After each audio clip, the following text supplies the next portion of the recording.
2021년부터 전면 시행된 고교 무상교육은 수업료나 교과서 비용 등을 정부와 교육청이 분담해 학부모 부담을 크게 낮춰준 정책입니다.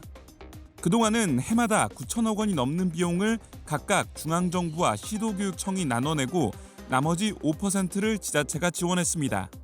원래 지난해 말로 중앙정부 지원은 중단될 예정이었지만 3년 더 연장하는 내용의 법안이 야당 주도로 국회를 통과했습니다. 그런데 오늘 오전 열린 국무회의에서 최상목 대통령 권한대행이 이 법안에 거부권을 행사했습니다. 국가의 재정 상황이 매우 어렵기 때문에 혈세를 아껴 민생경제 회복에 집중해야 한다는 겁니다. 그러면서 지방교육 재정을 내실 있게 사용하면 고교 무상교육 경비는 지방에서 부담할 여력이 충분히 있다고 밝혔습니다. 하지만 당장 새학기부터 고교 무상교육에 9,400억 원대 추가 지출 부담을 짊어지게 된 시도교육청에선 항의의 목소리가 나왔습니다. 정근식 서울교육감은 입장문을 통해 고교 무상교육 비용 전가는 정부의 책임 방기라고 비판했습니다.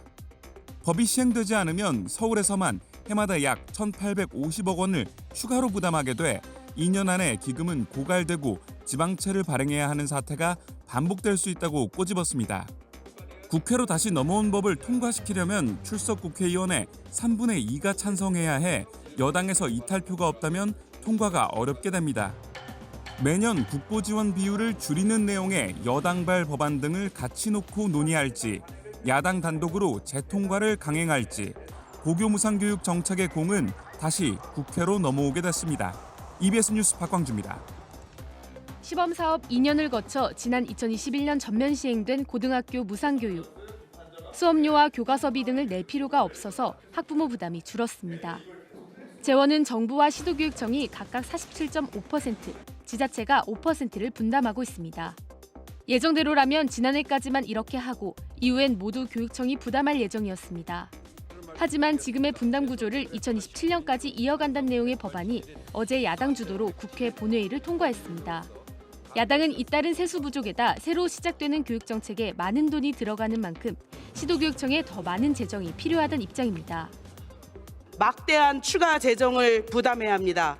이미 세수 결손과 예산 부족으로 필수 교육 사업조차 축소되고 있는 전국 지방교육청에게 이는 감당할 수 없는 무게입니다.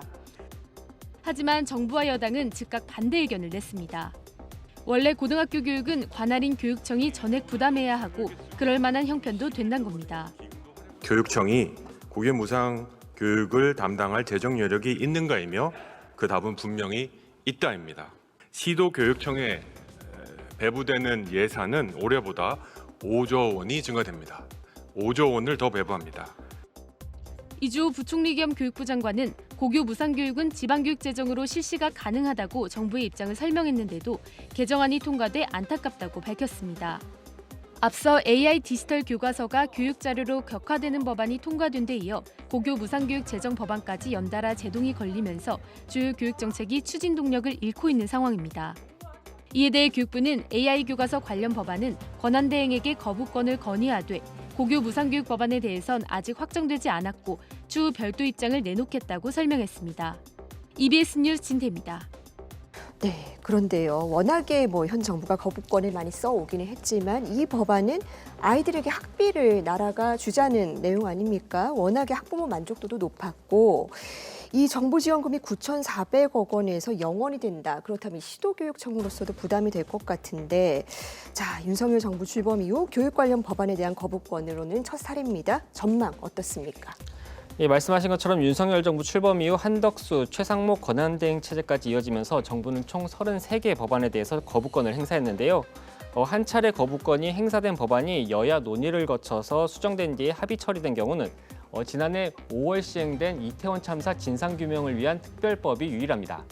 거부권이 행사된 법안의 97%가 결국 폐기된 건데요. 다만 이번 고교 무상교육 국고 지원에 대해선 교육이 여당 간사인 국민의힘 조정훈 의원 역시 기간은 연장하되 비율은 단계적으로 낮추는 법안을 제출하기도 했습니다. 하지만 여당은 해당 법안에 대해서 제대로 논의조차 되지 못했다면서 그 아쉬움을 지난해 마지막 본회의에서도 토로하기도 했었는데요. 잠시 들어보시죠. 그래서 저희 국민의힘이 민주당에 제안을 했습니다. 3년의 일몰 기간을 둬서 15%, 10%, 5% 이렇게 단계적으로 축소하자는 내용도 제안했습니다만 교육위 법안 소위에서 논의하는 것조차 거부당했습니다. 안건조정위원회를 요청했습니다만 회의 시간은 1시간이 안 됐습니다. 네, 따라서 국회 재논의 과정에서 지원 비율이나 기간을 놓고 여야 간 협상의 여지는 있는 상황입니다. 특히 정부 예산이 편성되지 않은 상황에서 국가적인 긴급 상황에 쓰일 예비비로 무상교육 예산을 대야 한다는 점이 야당 입장에서는 부담입니다. 또 정부 입장에서도 유보통합이나 AI 교과서 예산 같이 정부 정책에 따른 예산을 교육청이 새로 부담해야 하는 상황에서 고교 무상교육 예산을 전면적으로 교육청이 떠안으라고 하는 것도 무리가 있다는 지적도 나옵니다. 서로 어느 정도 양보와 타협이 필요한 상황에서 어떤 협상이 이뤄질지 지켜볼 대목입니다.